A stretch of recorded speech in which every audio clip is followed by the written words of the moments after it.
Mani hayratga solgan Hodway kosmetikalar. Penkiz alishtirish renderda Nivea ishlatganimda mana oxiri lagomga o'tdim. Ishoninglar shunaqangi zo'r ekan. Hozir mana lagomning ikkita produkti bor. Kengisini ham obzor qilib beraman.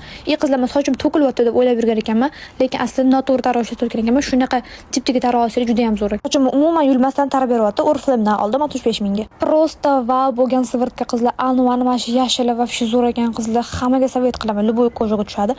Keyin qizlar, mana vitamin C ham juda ham effekti zo'r ekan. Ugridan qolgan dog'larim juda ham ko'p edi. Mana shu hozir buni ishlatganimda dog'lar ancha kamayib qoldi. Qizlar topoviy Selimaxdan toner qizlar. Yuzni shunaqa zo'r namlantirar ekan va уже ikkinchi marta sotib oldim bundan. Уже mana ozgina qoldi. Qizlar, вот mana lagom kremiga yetib keldim. Men buni baza sifatida ham ishlataman. Juda ham zo'r qizlar, yengil.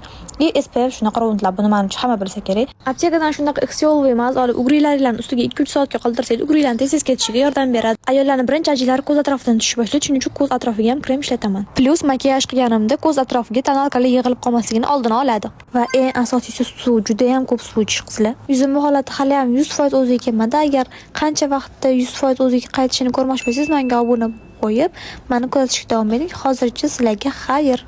Profilimda sizlarni kutib qolaman.